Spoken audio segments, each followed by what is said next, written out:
everyone, and welcome back to Art with Miss Choate. Today what we're going to be doing is we're going to be learning a simple printmaking technique that you can use simple things around your house. So either you can use a block of scrap wood if you're like me and you have that just randomly laying out in your garage, or you can use a piece of cardboard or anything that has a little bit of dimension. So we're going to wrap either yarn, or if you have rubber bands, we're going to wrap rubber bands around it to make like a stamp to do our printmaking. So go grab supplies to make a quasi stamp with, and if you have paint, that'll work, or markers will work, watercolors will work. We do want it a little liquidy, so crayons won't necessarily work for this project. So go grab your supplies and let's get started. So for this printmaking or making your own stamp, you're going to either need a piece of wood, or you can use a lid, a box, pretty much anything that you could put your rubber bands around. Now, if you don't have rubber bands, you can play with different textures, like one of these. This is nice because it'll stay because it has wire in it, or you could try yarn or thread. So we're going to go ahead and you're going to create whatever design you want. So you don't have to just go once around. You could twist it again. I would try to have it stay flat on the side that you are going to be printing. So gotta twist that. There we go. And remember, this is the design you're creating, so don't just go straight around. Try to play with it.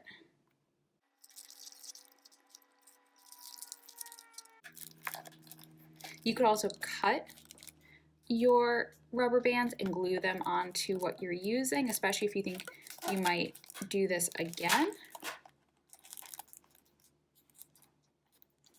Almost got this one, there we go. I'm liking how that's looking, and now I think I might go one across. There we go. So there's my design. I could also have done it on this. And now you're going to take paint, and we're going to be dipping it in the paint and stamping it, doing our printmaking. So I'm going to be doing mine with watercolor. I could thin it down. I'm also going to take my palette knife. I'm just going to spread it around so I can get an even coat of it on my stamp. Remember, pick whatever colors you want, mix your own colors. If you're using a marker, you could draw on a plastic lid with a marker and then add water to it.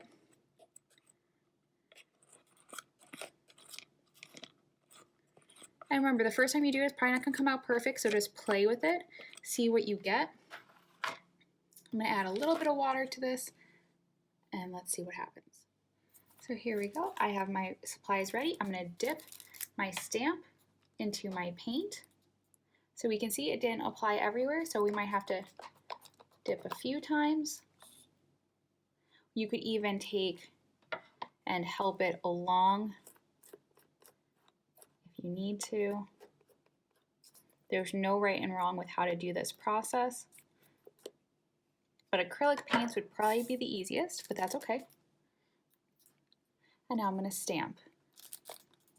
And I could stamp as many times as I want.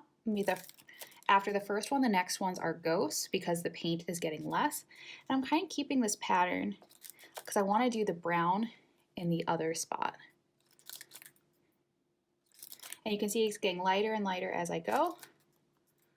And maybe you want a placemat down so you don't get it on your table, but I can just wipe mine off. And now I'm going to go ahead and do it in the brown. Now you could wipe this off with a paper towel or leave it. I'm kind of a messy artist, so I don't mind. There we go. And now I'm going to go with my brown in those other spaces.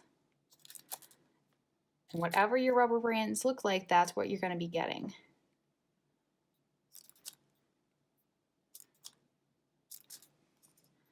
So I really like how this is looking. I can do a whole nother one, or I could wipe this down and put the rubber bands in a different way, or I could change my colors. I could put new colors down and wait for this to dry and go on top again with the same one with a new color. So I think I'm going to do that. I'm going to go wipe this all down and maybe put a red on top of this. Because I don't want to waste my paint, I'm going to go ahead and do another one. Same colors. I'm going to see what I get.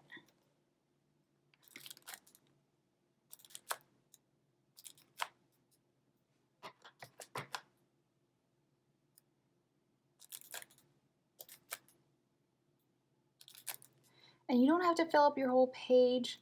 Remember, everything you do is part of your art, is part of your design. So I kind of like the negative space I created here, that L shape in both places. So now my other one, oops, and you gotta be careful. I had it on my thumb, and now I just got that there. So sometimes you gotta just make sure you make it work. So what I might do is do another stamping right there so I don't have that mistake. There. Now it looks more intentional. Now what I'm gonna do, going back into my first one, I'm actually gonna take a marker and I'm gonna draw on my rubber bands. And I'm gonna go quickly so it doesn't dry. I'm gonna add it. I like that. I'm gonna add a little bit more. And that way I get a focal point going on. And I like that faint little bit of red. And I think I'm done. I really like how my abstract printmaking stamp came out. So I hope you like how your abstract printmaking stamp came out with those rubber bands. And actually turned out that the box wrapped in plastic worked really well. So that made me think you could take saran wrap and wrap anything and then put the rubber bands around it. And then you can just wipe off whatever you were using because now my box is still fine. So I love how this turned out. And you can play around with it more, do different designs. Even my second one came out nice. I like my negative space that I left.